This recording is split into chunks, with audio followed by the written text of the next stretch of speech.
금요한 밤의 기도회 가운데 나오신 여러분을 사랑하고 축복합니다. 지금 이 시간 온전히 주님 한 분 기뻐하면서 오직 주님으로 인하여서 만족하며 함께 찬양하며 그렇게 나아가기 원합니다.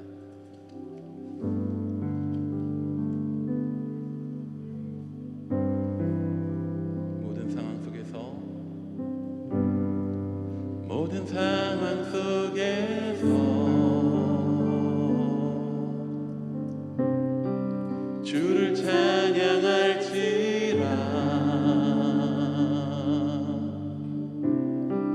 주는 너의 큰 상급,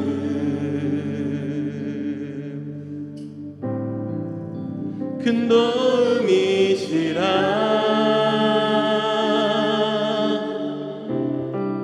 주의 얼굴 구할 때 주의 영을 부으사 크신 사랑 안에서 주를 보게 하소서.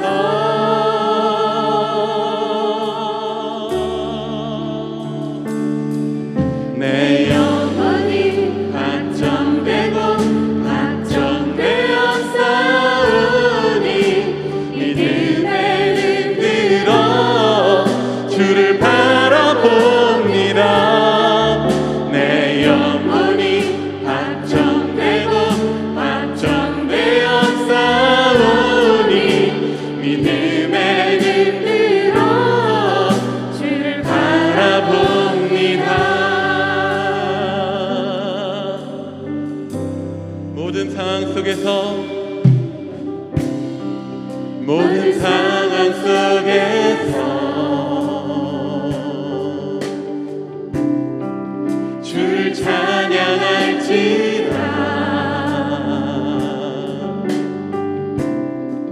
주는 너의 큰 상급,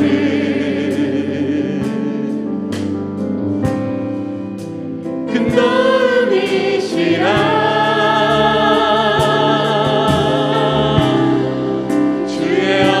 구할 때 주의 영을 부으사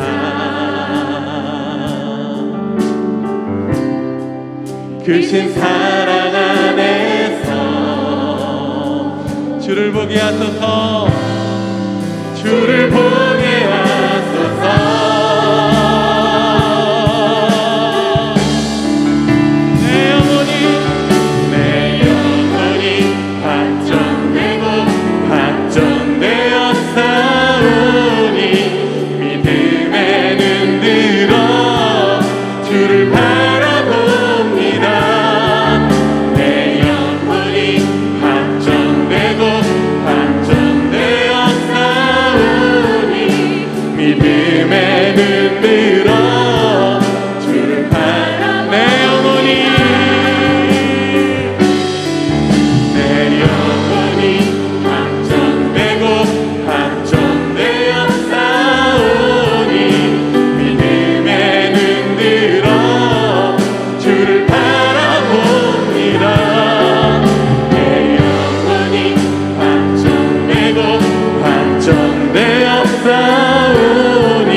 결단하며 선포하며 나아갑니다.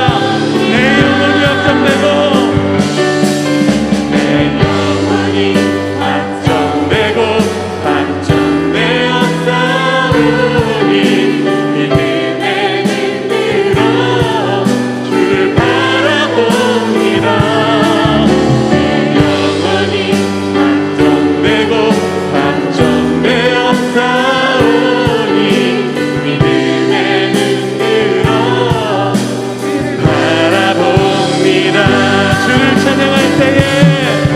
주를 찬양할 때에 주의 나라 이미 임했네. 그의 영원한 나라 주 보게 하소서. 내 영혼이 확정되고 확정되어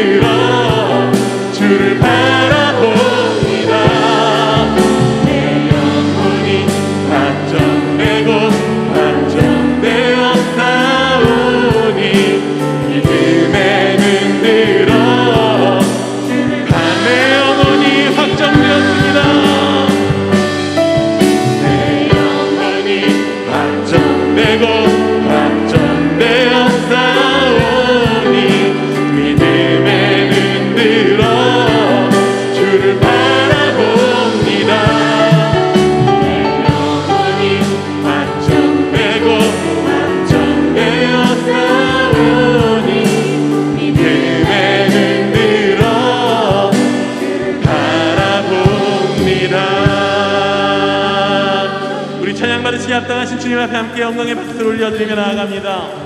우리 지금 이 시간 주님께만 찬양하기 원합니다. 우리 박수 치면서 함께 주님의 사랑을 노래하기 원합니다.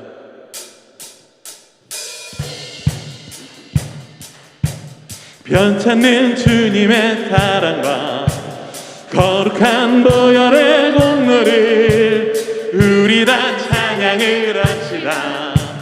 주님을 만나볼 변찮는 주님의 사랑과 거룩한 보혈의 공로를 우리 다 찬양을 합시다. 주님을 만나볼 때까지 예수는 우리를 깨끗게 하시는 주시니 그의 피 우리를 눈보다 더히 우리를 깨끗게 함기는 깨끗게 함기는 무궁한 생명의 물을 새 생명의 구원을 받은 자 하나님 찬양을 합시다. 예수는 우리를 깨끗게 하시는 주시니 그의 피 우리를 눈보다 너희 주님의 거룩한 보혈을 날마다 입으로 간증해 담대히 싸우며 나가세 천국에 들어갈 때까지 예수는 우리를 주시니 그의 피 우리를 눈보다 더 십자가 단단히 붙잡고 날마다 이기며 나가세 머리에 멸류관 쓰고서 주 앞에 한번 고백합니다. 주 십자가 단단히 날마다 이기며 나가세 머리에 멸류관 쓰고서 주 앞에 찬양할 때까지 예수는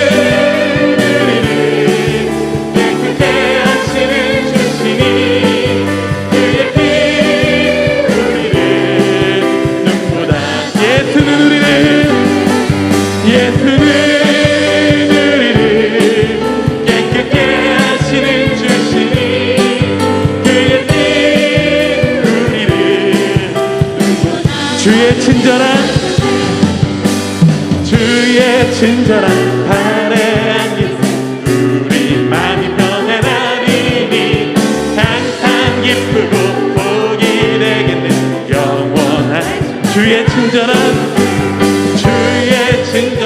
발에 안기세 우리 마음이 평안하리니 항상 기쁘고 복이 되겠네 영원한 발에 안기세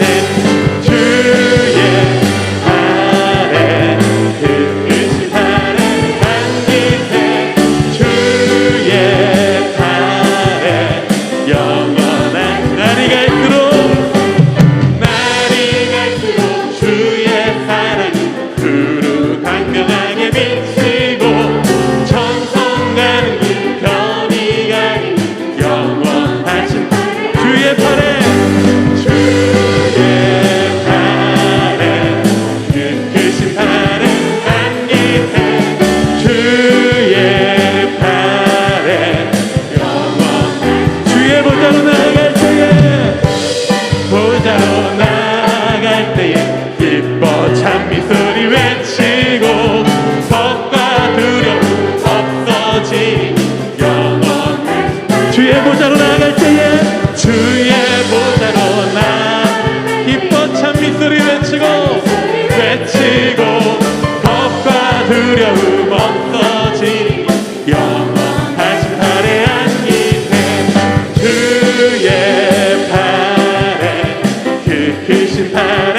소리 외치고 겁과 두려움 없어지니 영원한 주의 팔에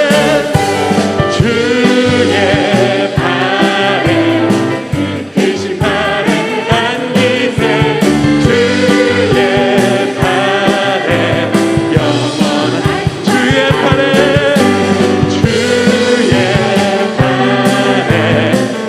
크신 팔에 안기세 주의 팔에 주님의 영광 나타나셨네. 주님의 영광 나타나셨네. 권능으로 임하셨네. 주님의 선한 살리신 주 성령 놀라운 우리 한번 고백합니다. 주님의 영광 나타나셨네.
하나님 나라를 임하게 하신 그 예수 그리스도를 함께 높이기 원합니다. 우리 주께 우리 나아갑니다.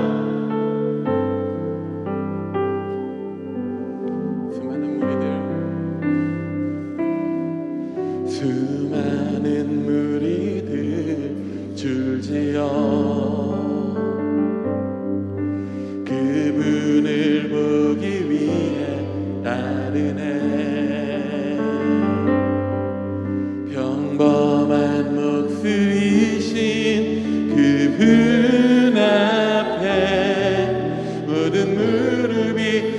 울어 경배하네. 모든 문제들 하나하나 죽음까지도 힘을 잃고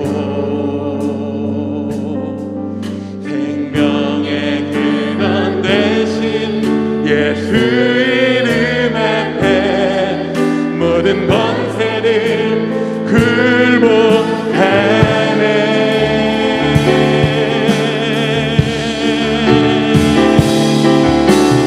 이름 높이세 능력의 길을 예수 이름 높이세 구원의 길을 예수 이름 부르는 자 예수 이름을 믿는 자 예수 이름 앞에 나오는 자 복이 있도다. 나의 계획이 실패하고 나의 계획이 실패하고 나의 소망이 다 끊어질 때에 나의 소망이 끊어질 때 삶의 주관자 되신 그분 앞에 나의 무릎을 꿇어 경배하네. 나의 삶을 그분께 맡길 때 비로소 나의 마음 평안해.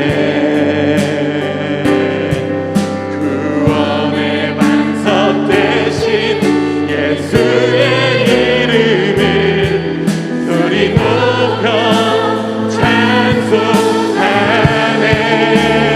아멘. 예수 이름 높이세 능력의 길을 예수 이름 높이세 구원의 길을 예수 이름 부르는 자 예수 이름을 믿는 자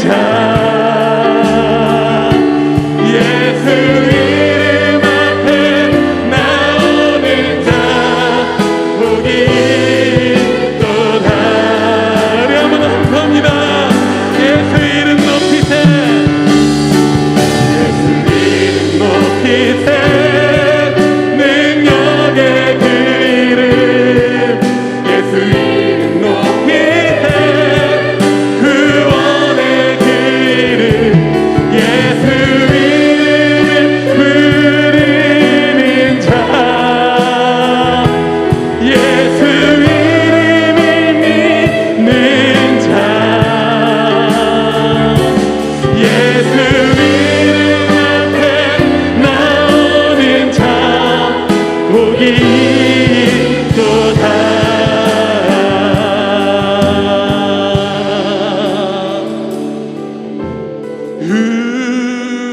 우리의 심령 주의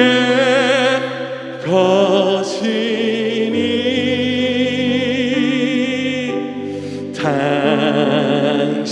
당신의 형상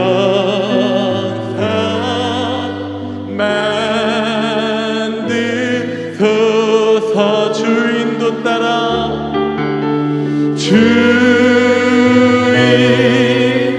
따라 살아갈 동안 사랑과 충성 늘 같이 우리의 심령 주님의 것입니다. 우리의 심령 주의 것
제자가 되는 시간 되기 원합니다. 주님, 나를 인도하시고 나를 비추시는 그 주님의 손길에 빚어지는 시간 되기 원합니다. 주의 말씀이 주께 나아가는 기도가 우리의 마음과 심령과 우리의 모든 삶을 주께 합당한 모습으로 지금 이 시간 빚어지는 그러한 기도의 예배의 시간 되게 해달라고 지금 이 시간 함께 기도하며 나아가기 원합니다. 기도하시겠습니다. 주여 아버지, 지금 이 시간 우리가 함께 예배 가운데 아버지 기도의 자리 가운데 나아갑니다. 우리 연약하지만, 우리 부족하지만, 아버지 우리 연약하지만 그럴지라도 지금 이 시간 주님 한 분을 의지하며 나아갑니다. 주여, 지금 이 시간 주님 한 분 바라며 나아갈 때에 주여 우리의 심령을 아버지 빚어주시고 새롭게 하시고 주의 은혜 가운데 아버지 우리를 아버지 인도하여 주옵소서. 아버지 주의 붙드신 가운데 서기 원합니다. 아버지 주의 말씀이 우리를 지금 이 시간 새롭게 하기 원합니다. 아버지 주의 말씀이 우리를 새롭게 믿기 원합니다. 주의 사랑이 우리를 새롭게 믿기 원합니다. 주여 아버지 나의 모습, 아버지 나의 형상, 아버지 나의 것이라고 생각하고 그 모든 것들을 놓고 나아가오니 주여 주께 맡깁니다. 주께 드립니다. 주께 내려놓습니다. 주여 나를 빚으소서. 주여 나를 새롭게 하소서. 주를 따라가오니 아버지 주여 주의 형상으로 만들어 주옵소서. 예수 따라가며 예수 바라보며 예수 따라갈 때에 주여 그 형상 바라보며 그 형상 구하며 그 형상 닮아가도록 주여 우리를 인도하여 주옵소서. 아버지 온전히 지금 이 시간 아버지 말씀 가운데 기도 가운데 주께서 우리를 붙드시고 새롭게 하시는 그 은혜를 주여 우리가 누리기 원합니다. 주여 인도하여 주옵소서. 주여 붙들어 주옵소서. 주의 나라를 바라보며 나아가니 지금 예배 시간 가운데 아버지 우리를 인도하여 주옵소서. 주의 나라 보게 하여 주옵소서. 주의 영상 보게 하여 주옵소서. 주의 영상 보게 하소서. 주여 아버지 우리를 인도하여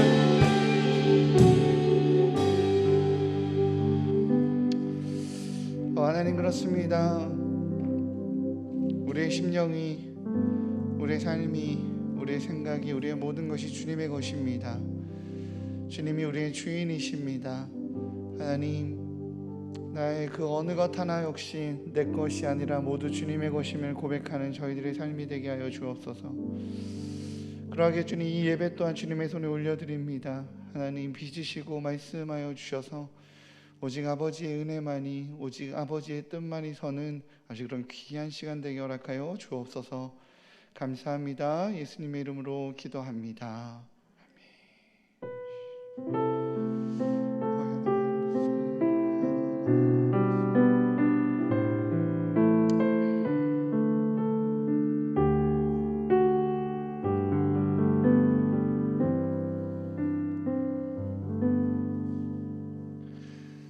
아멘. 할렐루야.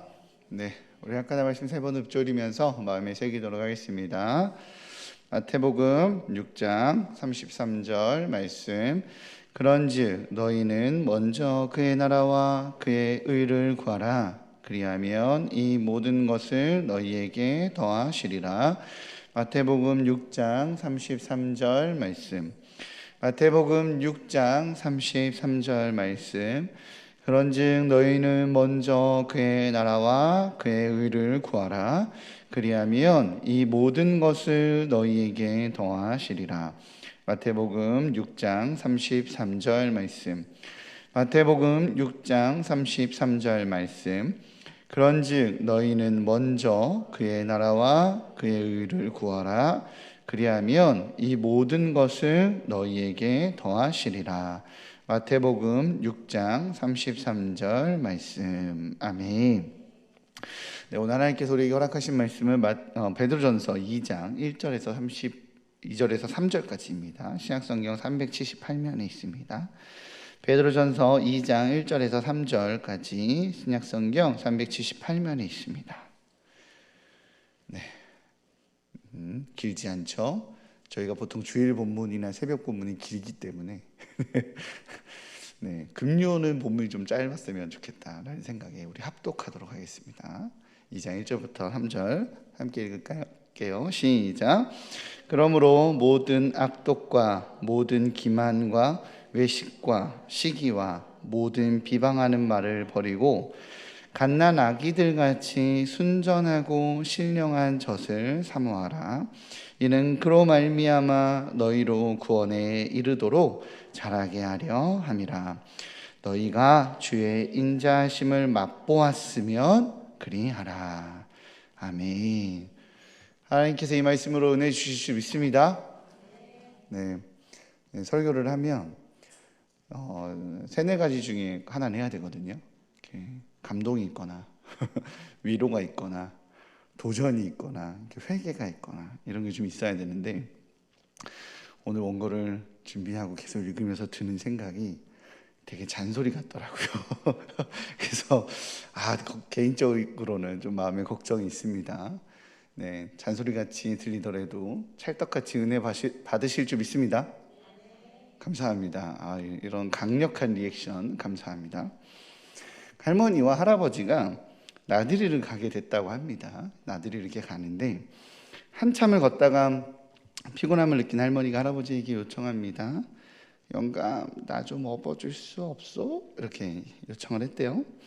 할아버지는 자기도 힘들었던 터라 업어주기 싫었지만 나중에 들을 이제 잔소리가 겁이 나서 할머니를 업어줬습니다. 할아버지 등에 엎혀있는 할머니가 할아버지에게 미안하잖아요. 할아버지도 힘든데 업었으니까. 그러니까 뒤에서 영감, 나 무겁지? 이렇게 물어봤대요. 그러자 할아버지가 대답합니다. 그럼 무겁지? 퉁명스럽게 쏘아 붙이며 대답하는 할아버지에게 할머니가 되묻습니다. 왜? 그러자 할아버지가 대답했대요. 머리는 돌덩이지, 얼굴은 철판이지, 간은 부었으니까 그렇지 라고 대답했다고 합니다. 그런데 돌아오는 길에 할아버지가 다리를 접지르면서 다치게 됐어요. 그래서 할아버지가 할머니에게 할멈, 나 다리 아파, 나 업어주거나 좀 부축 좀 해줘 라고 이제 부탁을 합니다. 할머니가 올 때 일도 있고 할아버지 해서 이제 올 때 이제 자기 업어줬잖아요. 그래서 할아버지를 부축해 줍니다. 미안한 할아버지가 나 무겁지? 라고 물으면 아까 자기가 한 말을 그대로 따라할까 봐 겁이 나잖아요. 그래서 나 가볍지? 이렇게 물어봤대요. 이렇게 물어봤는데 그래서 할머니가 이렇게 대답을 해줬대요. 그럼 가볍지. 할머니의 대답에 용기를 얻은 할아버지가 다시 한번 물어보는 거예요. 그치, 나 가볍지? 이렇게 물어봤대요. 그때 할머니가 대답합니다.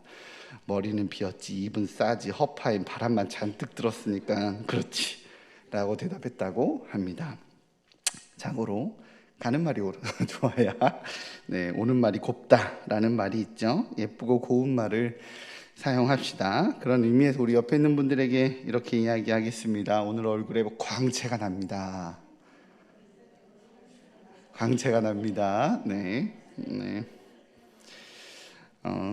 기독교인이 되고 하나님을 알고 주님을 영접하게 되면 이제 은혜를 경험한 자로서 나타나는 것은 선하고 좋은 말, 그죠? 축복의 말. 교회 밖에 나가서 사회에 나가면 애들도 학교에서는 욕 써도 교회에서는 예쁜 말 쓰잖아요, 그죠? 네, 그건 당연한 모습일 거예요. 그렇게 다들 교양이 있고 좋은 말을 하려 하는데 왜 교회는 그렇게 다들 좋은 말만 하잖아요. 사실 교회 안에서 예쁘고 좋은 말을 써야 된다는 거 아니까. 근데 왜 이렇게 교회는 떠나지 않는 표현이 하나 있어요. 뭐죠? 상처받는다. 어쩜 그렇게 좋은 말만 쓰는 곳에서 상처받는다는 말도 그렇게 많은지 모르겠어요. 그리고 꼭 교회를 오래 다니신 분들이 교회를 다니며 상처도 많이 주기도 하고 상처를 또 많이 받기도 하는 것 같아요. 그것도 말 때문에. 하나님을 알아간 시간이 오래되어서 은혜롭고 좋은 말이 더 늘어야 되잖아요. 또 늘었을 거예요. 그런데도 불구하고 왜 우리는 상처를 많이 주고 상처를 많이 받을까요? 그 이유는 우리의 말에, 언어에 거룩을 잃어버려서인 것은 아닌지 좀 되돌아보려 합니다. 아니, 정확하게는 우리의 언어의 거룩이 무엇인지를 모르고 있는 것은 아닌지 오늘 좀 되돌아보려 합니다. 버지니아 메디컬 매거진이라는 미국 간행물에 아주 희한한 병을 앓고 있었던 기사가 실린 적이 있습니다. 이 매거진에 나왔었던 한 여인은 정상적으로 성장을 해서 결혼을 했고 3명의 자녀를 낳았습니다. 아이들이 고등학생일 때 남편이 세상을 떠났고 얼마 되지 않아서 그녀의 아버지 또한 세상을 떠났습니다. 남편이 세상을 떠나고 그녀의 아버지가 세상을 떠날 때까지도 그 여인은 모든 것이 정상적으로 보였습니다. 남편과 사별한 후에 이 세 자녀를 잘 양육하고 돌보기 위해서 이 여인은 온 힘을 쏟았고 정성을 쏟았어요. 그런데 어느 날 이 여인이 20대에 입었었던 옷을, 이 딸들이 입는 옷들을 꺼내 입고 자기 딸들의 파티에 나타났다고 합니다. 처음에는 딸들이 그냥 엄마가 좀 젊어지고 싶어서 자기 20대인 자기들의 옷을 꺼내 입었다고 생각을 했대요. 뭐 요즘에는 특히 이제 몸 관리 잘하면 그렇게 예쁜 옷, 젊은 옷 입고 이제 그런 분들도 있으니까요.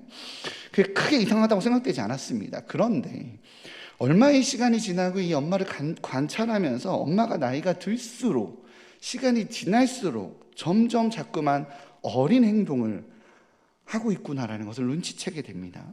정신의학자들은 이 병을 personality regression이라고 명명한다고 합니다. 한국어로 찾아보니까 인격 퇴보증, 성격 퇴보증이라고 하더라고요. 정신적으로 점점 더 어려지는 질환입니다. 의학적으로는 대략 3개월에 1년씩 어려진다고 해요. 이 여인이 61세가 되었을 때 6세 아이처럼 행동을 했고, 그리고 요양소로 보내졌을 때는 짧은 치마를 입고 어린아이처럼 장난감을 가지고 놀았다고 합니다. 65세가 되었을 때에는 갓난아이처럼 행동하면서 기어다니기 시작했고, 음식을 옷에 흘리기 시작했으며 엄마라는 말밖에는 할 줄 모르고 울었다고 합니다. 또 얼마가 지나지 않아 시간이 조금 더 흐르자 우유병만 빨기 시작했고, 그리고 임종을 맞이하게 되었다라고 합니다. 정말 그런 병이 있을까 싶습니다. 만약 육체적으로는 그런 일이 우리에게 일어나서 나이가 들수록 점점 어린아이가 되어서 정말 3개월에 1년씩 어려진다면 끔찍하기 이를 데 없겠다라는 생각이 듭니다. 그런데 육체적으로 이런 일이 일어난다면 아주 희귀한 일이지만 영적으로는 왠지 모르게 이런 일이 굉장히 쉽게 일어나는 병이 아닌가 싶습니다. 영적인 인격 퇴보증 말입니다. 영적으로는 자꾸만 퇴보를 해서 점점 더 어린아이가 되어져 가는 것 말입니다. 처음 신앙생활 할 때가 가장 성숙한 신앙인인 것처럼 보이다가 교회 생활을 하면 할수록 점점 직분을 맡을수록 더 어린아이가 되어져 가서 마치 젖을 빠는 아이처럼 되어져 가는 상태 말합니다. 처음 은혜를 받고 처음 신앙생활 할 때는 말은 좀 거칠었지만 교회가 그렇게 좋았습니다. 언어는 여전히 세상에 물이 있었지만 처음 하나님의 사랑을 알게 되어서인지 자기도 모르는 막 은혜가 그에게 막 흘러 있어요. 그런데 교회 생활을 오래 하다 보니 말은 왠지 모르게 교회의 언어에 익숙해집니다. 나름 거룩해 보이는 것처럼 그렇게 거룩해져 보이는 말로 누군가를 위로하기도 합니다. 뭐 기도도 나눔도 조금씩 편해져요. 굉장히 익숙해졌어요. 그렇게 신앙생활이 익숙해집니다. 그런데 왜 익숙함과 관계없이 은혜는 쉬워져 갈까요? 교회를 더 오래 다니고 하나님을 더 오래 알게 되었으니 신앙은 성숙해지고 더 은혜스러워지고 더 거룩해져야 되는데 인격 퇴보증처럼 그 병처럼 은혜가 오히려 식어지고 익숙함이 거룩함이 아닌 무감각으로 퇴보되는 것일까요? 왜 그런 일이 일어날까요? 분명 교회에 익숙한 신앙인의 말을 사용하고 있지만 가만히 보면 결국에는 불평이고 결국에는 비난이고 결국에는 누군가를 판단하고 있는 나를 왜 보게 될까요? 교회에 대한 단점, 목회자에 대한 단점. 처음에는 완벽하고 거룩한 것으로만 보였었던 어떤 성도들의 부족함이 보이면서, 그죠? 장로가 왜 그래? 권사가 왜 그래?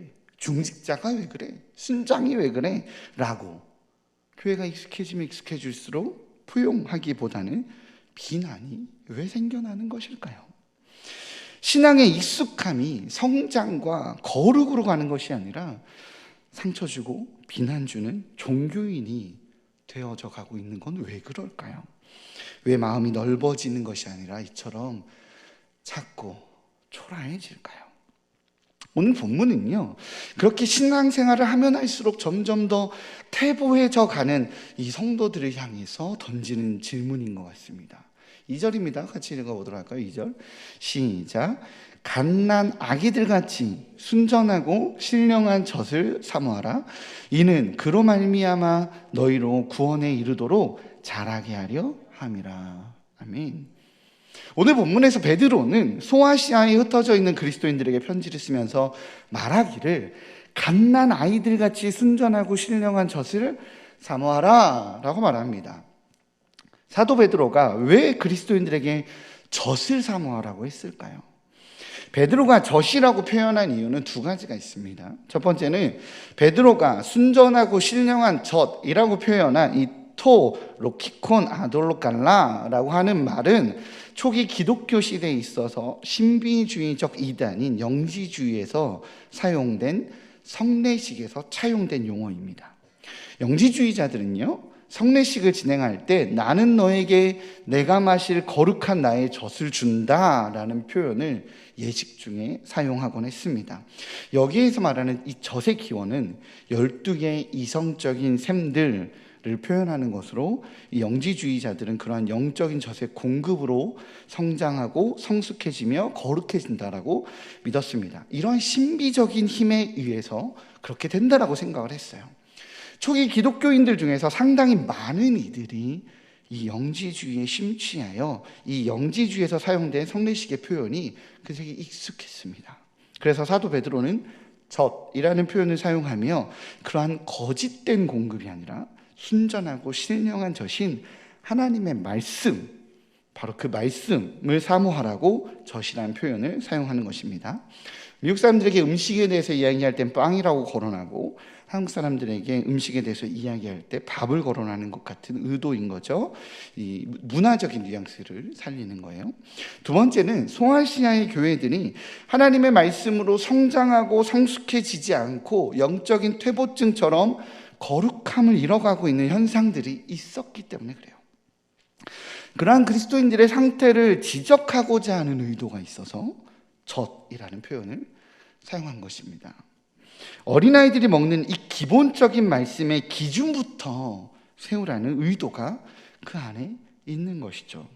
논쟁과 논리 싸움이 치열하며 철학적 사조만 가득했던 이 중세시대의 세속의 흐름에 따라 판단하고 비판하고 논쟁하며 그리스도인으로 무언가 깊이 있게 알고 있는 척, 무언가 대단한 것을 깨달은 척, 대단히 영적으로 높은 수준에 있는 것처럼 거들먹거리면서 실제로는 거룩의 모양도 거룩의 능력도 잃어가고 있었기 때문에 그렇습니다. 사도 베드로는 그러한 초기 그리스도인들의 모습을 이렇게 지적합니다. 1절입니다. 같이 읽어보도록 할게요. 시작. 그러므로 모든 악독과 모든 기만과 외식과 시기와 모든 비방하는 말을 버리고. 아멘. 외식된 이들은 율법의 본질도 모르면서 율법을 통해 자신의 기득권을 유지했었던 과거 율법교사나 바리새인들처럼 이들 역시 하나님의 말씀을 지키는 자가 아니라 꼭 알고 있는 자들처럼 행동합니다. 성경 공부는 또 많이 해서요. 모세의 말씀이 어떻고 역사서가 어떻고 시가서가 어떻고 예언서가 어떻다라고 참 많이 아는 것처럼 굴며 자신이 영적으로 굉장히 높은 수준에 있는 것처럼 합니다. 그들의 지식은 충만할지 모르나 그런데 그들의 말에는 악독이 있다라고 오늘 본문은 말하고 있어요. 기만이 있다라고 오늘 본문은 말하고 있어요.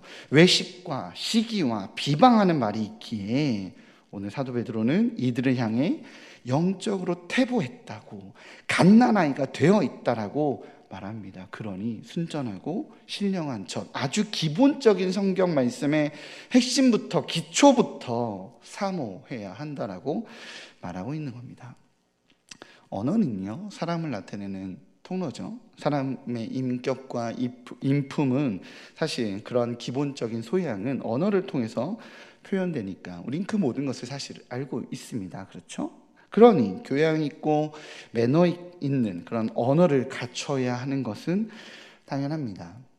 옛날에 나이 지긋한 백정이 푸주간을 하고 있었다고 합니다. 당시에 백정이라면 천민 중에서도 최하층 계급이었습니다. 그러니 어느 날 근데 그 사람에게 두 양반이 고기를 사러 왔어요. 첫 번째 양반이 말했습니다. 야 이놈아 고기 한 근다오. 그러자 노년의 백정이 예 그러지요 라고 말하며 고기를 잘라서 떼어주었습니다. 두 번째 양반은 상대가 비록 천한 백정이지만 나이가 많은 사람에게 함부로 말하는 것이 좀 거북했던 거예요. 그래서 점잖게 부탁합니다. 이보시게 선생 여기 고기 한 근 주시게나. 그러자 노년의 백정은 예 그러지요 고맙습니다 라며 기분 좋게 대답하고서는 고기를 듬뿍 잘라 주었습니다. 첫 번째 고기를 산 양반이 옆에서 보니까 같은 한 근인데 자기한테 건네준 고기보다 갑절은 더 많아 보이는 거예요. 그래서 화가 난 첫 번째 양반은 백정에게 소리 지르며 따졌습니다. 야 이놈아 같은 한 근인데 왜 이 사람의 것은 이렇게 많고 내 건 이렇게 적냐? 그러자 백정이 침착하게 대답합니다. 네 그거야 손님 고기는 놈이 자른 거고 이 손님 고기는 양반이 잘라서 그렇습니다 라고 선생이 잘라서 그렇습니다 라고 대답했다고 합니다. 말 한마디가 천냥빚을 갚는다는 속담이 있습니다. 이처럼 언어는요 그 사람의 인품과 기본적인 소양을 나타내며 이처럼 좋은 소양을 가지고 기독교인으로서 살아가야 되는 건 당연한 겁니다. 그것이 틀렸다라고 말하고 싶은 것이 아니에요. 그건 당연한 처사예요. 그렇다면 오늘의 본문에서 베드로가 말하는 이 악독과 기만과 외식과 시기와 비방하는 말을 버리고 가지라고 하는 것은 무엇일까요? 이와 같이 좋은 소양과 좋은 성품의 언어를 가지라는 바로 그러한 뜻일까요? 다시 말씀드리지만 그것은 틀린 말이 아니에요. 당연한 것이죠. 오늘 본문에서 말하는 이 악독은 헬라어로 카키안이라고 합니다. 마음속에서 남을 해하려는 무자비한 악독이라는 뜻이에요. 악한 의도를 가지고 무자비하게 쏟아내는 언어를 표현하는 거죠. 그러나 기만과 외식과 시기와 비방하는 말에 해당되는 이 헬라어들은 대부분 미끼, 덫, 올가미, 겉과 속이 다르게 판단하는 것을 의미합니다. 이 말에 갖고 있는 특징이 있어요. 그것은 겉으로는 매너 있고 겉으로는 친절한데 그 말에 미끼가 있고 덫이 있으며 겉과 속이 다른 이중성이 있다는 것이 이 언어들의 이 표현의 특징입니다. 이런 대표적인 사람들이 있죠. 누구죠? 아마도 정치인일 거예요. 우리는 정치인들을 볼 때 그를 존경하고 존경하면서 그에게 권한과 권위를 부여하지 않아요. 그들을 바라볼 때 우리가 느끼는 것은 말은 번지르하게 하지만 그 속에는 신뢰할 수 없는 미끼나 덫이나 올가미가 있다라고 생각하게 됩니다. 근데 웃긴 건 세상이 교회를 바라보면서 교회 안에 익숙해진 사람들에게 그러한 것이 있다라고 느껴질 때가 있다라는 거예요.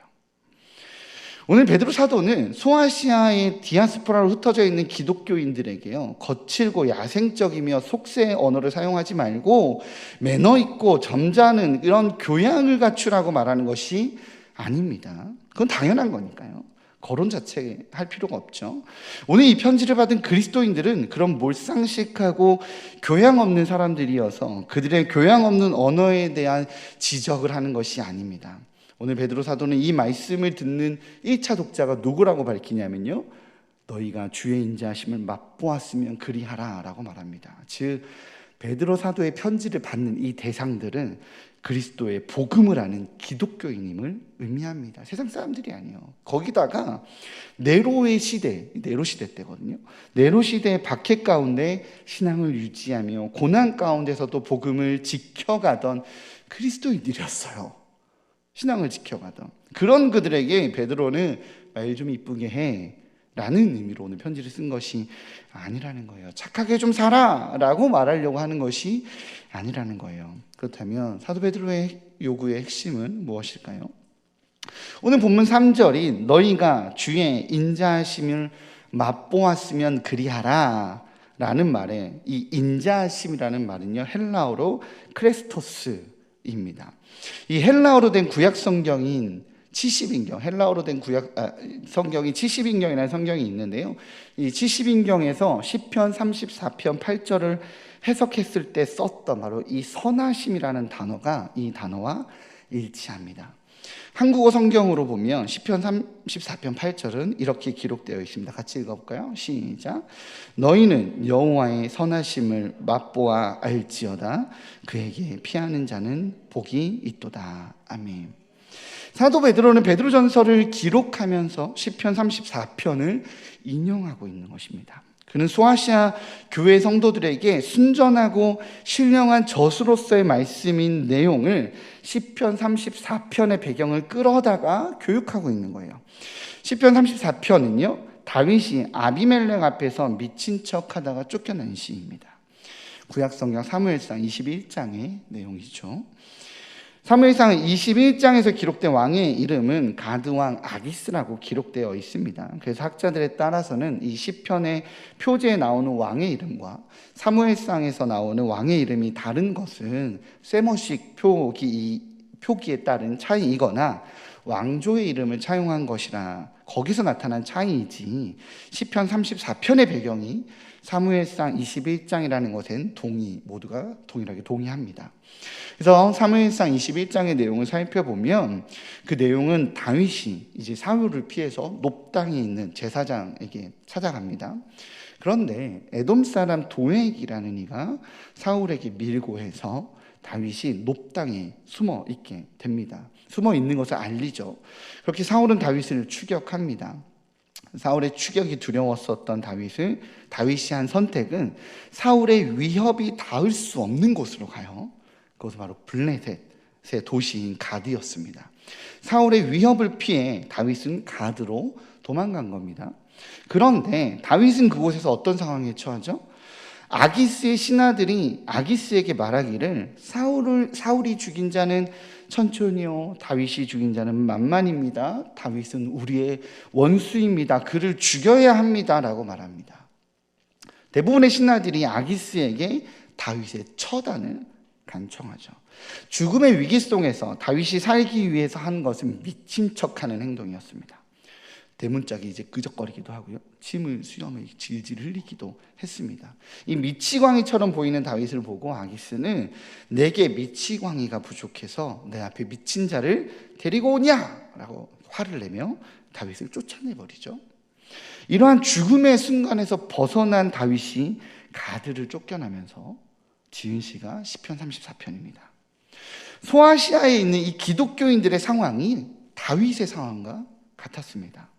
자신의 동족인 사울이 다윗을 죽이려 했던 것처럼 이들은 기독교인이 된 것, 예수 그리스도를 주로 받아들인 것 때문에 유대인들에게 죽음의 위협을 받았습니다. 그래서 그들은 예루살렘으로 돌아갈 수가 없었어요. 유대 땅으로 돌아갈 수가 없었어요. 그렇기에 그들이 선택했던 것을 유대인 공동체가 가장 함부로 할 수 없는 바로 이방의 땅으로 피난 갔습니다. 로마를 비롯해서 소아시아가 그러한 곳이었어요. 그래서 그들은 그곳에서 흩어져서 살고 있었습니다. 그리스도인으로. 사울의 칼날을 피했던 다윗처럼 말입니다. 그런데 그 소아시아를, 그 로마를 다스리는 왕으로 누가 등극합니까? 네로가 왕으로 등극하는 겁니다. 다윗이 사울을 피해 블레셋으로 도망을 쳤는데 가드왕 아기스를 만난 것처럼 소아시아의 기독교인들에게 더 큰 고난과 더 큰 환난이 찾아온 거예요. 그런 기독교인들은 살아남기 위해 속이는 말, 거짓의 말, 비방의 말, 외식과 기만을 사용합니다. 그리고는 자신의 처세술로 이룬 업적, 자신의 처세술로 얻게 된 그 안전을 자랑하곤 했습니다. 세상에서 살아남은 자신의 노하우를 자랑하곤 했습니다. 물론 다윗도 죽음의 순간에 처세술을 사용한 것은 맞습니다. 그는 거짓으로 미친 척했고요, 또한 아기스 왕을 속였습니다. 그러나 시편 34편을 통해 다윗의 고백을 보면 다윗은 위기에서 벗어난 자신의 처세술 앞에 환호하는 것이 아니라 오직 여호와 하나님만이 자신의 보호자임을 인정하고 선포합니다. 시편 34편 4절을 보면요, 다윗은 내가 여호와께 간구하며 내게 응답하시고 내 모든 두려움에서 나를 건지셨도다 라고 대답합니다. 6절에 의하면 이 공고한 자가 부르짖음에 여호와께서 들으시고 그의 모든 환난에서 구원하셨도다 라고 고백합니다. 다윗은 환난의 때에 하나님만을 높입니다. 다윗은 고난의 때에 주님만을 바라보고 있습니다. 그런데 우리는 어느덧 신앙생활이 익숙해지면서 나도 모르게 고난 가운데 이겨낸 나의 경험을 높입니다. 우리는 어느덧 신앙생활이 익숙해지면서 나도 모르게 내가 이 가운데 익숙해졌었던 나의 그 경험치들을 높이는 거죠. 꼭 간증하는 것처럼 말입니다. 꼭 나눔하는 것처럼 말입니다. 사도 베드로는 바로 그것을 지적하는 겁니다. 분명 간증하는 것 같아요. 분명 나눔하는 것 같습니다. 분명 하나님, 내가 이 어려움 가운데, 코로나 가운데, 이 힘겨운 사업 가운데 하나님께서 나를 지켜주셨습니다라고 간증하며 하나님을 높이는 것 같은데, 듣는 입장에서는 왜 자꾸 자기 자랑 같죠? 누가 들어도 지 자랑하는 것 같아요. 누가 들어도 자기를 높이는 걸로 들려지는 그 묘한 이상한 뉘앙스가 그 안에 있는 겁니다. 오늘 설교 제목은요, 거룩은 착함이 아닙니다 였습니다. 기억이 나시나요? 여기서 말하는 착함은 도덕적 착함이 필요 없다라고 말하고자 하는 것이 아닙니다. 이 착함 안에, 그 착함이라고 하는 표현 안에 우리 내면 안에 있는 나를 높이고자 하는 욕망을 말하고자 하는 겁니다. 좋은 사람, 착한 사람, 능력 있는 사람, 인정받는 사람, 이 어려운 가운데 하나님이 도와주셔서 이 위기를 극복한 사람이라는 나를 높이고자 하는 욕망, 내가 인정받고 싶은 욕망, 나를 드러내고 싶은 욕망을 말하는 것입니다. 사실 신앙생활을 오래 하면, 교회 생활을 오래 하면 거칠어지진 않아요. 어떤 문화가, 어떤 표현이 어떻게 말해야 되는 것이 좋은지 아니까요. 정확하게 교회 문화가 익숙하기에 어떤 언어, 어떤 표현, 어떤 태도를 보여야 하는지 잘 압니다. 그러다 보니 경험에 의지한 번들어지는 언어만 늘어갑니다. 표현은 교양이 있고 양식 있는 사람의 모습을 갖춰가는 것 같은데 어느 순간부터 그의 언어에는, 그의 말에는 생명력이 없습니다. 착하고 좋은 말이지만 공중에서 어딘가 날아가져 버리는 것 같습니다. 왜 그럴까요? 그 이유는 착한 말인 것 같지만, 좋은 사람의 말인 것 같지만 결국 그 안에는 자신을 높이고자 하는 욕망의 언어가 있기 때문입니다. 아직은 신앙생활이, 교회 생활이 익숙하지 않은 그러한 사람을 가르친답시고 조언한답시고 자기를 높이죠. 성도님, 신앙생활 그렇게 하는 거 아닙니다. 성도님, 기도 그렇게 하는 거 아니에요. 성도님, 헌금 그렇게 하는 거 아닙니다. 성도님, 말씀은 그 말씀 그렇게 해석하면 안 돼요 라고 가르치려고 합니다. 교회가 익숙해졌는데, 하나님의 말씀이 익숙해졌는데, 그래서 아는 건 많아졌는데 나는 거룩해진 것이 아니라 주님 앞에서 오히려 퇴보하고 있습니다. 오늘 사도 베드로는 주의 인자하심을 맛보았다면, 그리스도의 복음을 알았다면 갓난아기로 돌아가 낮아져 하나님만을 높이라고 말합니다. 그리고 그것이 거룩이라고 말하는 겁니다. 지난주 한밤의 기도회 때 제가 거룩이 뭐라고 말씀드렸죠? 거룩은 독립이 아니라 하나님께 절대 의존하는 것입니다 라고 말씀드렸습니다. 그런데 나는 어느 순간 교회를 많이 알게 됐다고, 신앙을 알게 됐다고, 많이 익숙해졌다고 하나님께 의존하는 것이 아니라 독립하고 있는 것입니다. 나를 높이기 위한 독립 말입니다. 오늘 본문은 아니지만 베드로전서 2장 4, 5절은 이렇게 이야기합니다. 우리 함께 읽어볼게요. 시작. 사람에게는 버림바가 되었으나 하나님께는 택하심을 입은 보배로운 산돌이신 예수께 나아가 너희도 산돌같이 신령한 집으로 세워지고 예수 그리스도로 말미암아 하나님이 기쁘게 받으신 신령한 제사를 드릴 거룩한 제사장이 될지니라. 아멘. 예수께서는 자신을 높여 사람에게 택함을 받는 선택이 아니라 사람에게 버림받는다 할지라도 하나님께 택함을 받는 그런 선택을 하셨습니다. 자신을 높이는 삶이 아니라 자신을 보내신 아버지 되시는 오직 하나님만을 높이며 하나님의 영광만을 드러내는 존재로 이 땅에서의 사명을 감당하셨습니다. 성경은 그 예수 그리스도를 닮는 것, 그것이 거룩이라고 말합니다. 우리의 언어에 착함을 넘어서 하나님의 영광을 드러내는 것이 거룩이라고 성경은 말하고 있는 겁니다. 우리의 언어에 생명력이 사라졌다라면 우리의 언어에 하나님 그것은 우리의 언어에 하나님을 높이는 것이 없어졌기 때문에 그렇습니다. 그리고 우리 중심에 하나님만을 드러내고 싶어하는 그 열정이 사라졌기 때문에 그렇습니다. 우리의 언어에 진짜 거룩이 없어졌기 때문에 생명력을 잃어버린 것은 아닌지 되돌아봐야 합니다. 서로를 향한 위로와 격려는 있을 수 있습니다. 그것이 나쁘다는 것이 아니에요. 근데 때로는 그것이 나를 착하고 좋은 사람을 만드니 위로하고 격려하는 언어는 넘칠 수 있습니다. 그런데 정작 가장 높임 받으실 하나님을 향한 높임이 없어진 건 아닌지 돌아봐야 된다는 것입니다. 신앙생활을 하면 할수록 우리의 신앙이 영적으로 꺼지는 이유, 하나님과의 첫사랑을 잃어버리고 종교인처럼 되어져 버리는 이유는 우리 신앙의 중심에 예수를 닮아 하나님을 높이고자, 그 높이는 자가 되고자 함이 아니라 좋은 사람 혹은 하나님께 복받아 잘 되는 사람이 되어 나를 높이고 있는 것은 아닌지 돌아봐야 합니다. 하나님께서 병을 고쳐주시거나 뜨겁게 주님을 사랑하는 마음을 주시거나 재정의 어려움에서 은혜를 주셨던 내 삶의 모든 간증들, 고난과 어려움 가운데 있었던 모든 하나님의 은혜가 하나님을 높이는 통로가 아니라 나를 자랑하는 도구가 되어져 버린 것은 아닌지 돌아봐야 한다는 것입니다. 2022년 4개월이 조금 넘게 남았습니다. 이제 하반기를 시작하며 하나님 앞에 나를 깨워버리는 다니엘 특별 새벽 기도회가 다음 주부터 시작됩니다. 거룩에 대해서 고민하며 지금 하나님께서 원하시는 거룩은 무엇인지 점검해 보시기 바랍니다. 나의 언어에, 나의 신앙의 태도에 오직 하나님만 높이는 예수 그리스도를 닮음이 있는지 말이죠.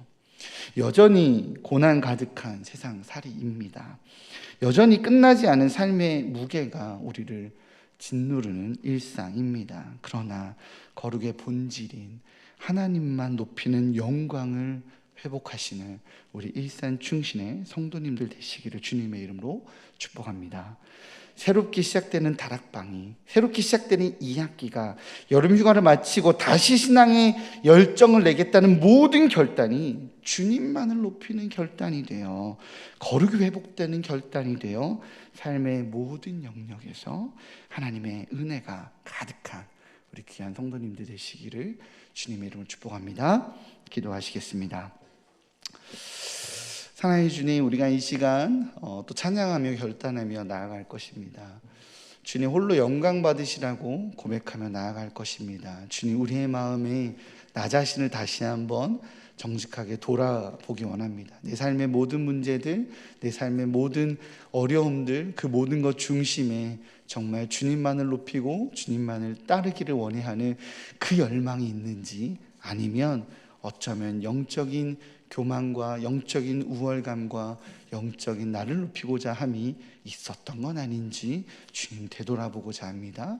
이 시간 다시 한번 나의 마음을 점검하고 나의 삶의 태도, 신앙의 태도를 점검하며 주님 앞에 진정한 거룩의 모습으로 나를 드리오니 하나님 받아주시고 온전한 예배자로, 온전한 거룩한 존재로 그 그리스도의 삶을 살아갈 수 있도록 붙들어 주옵소서. 이 모든 말씀 예수님의 이름으로 기도합니다. 아멘.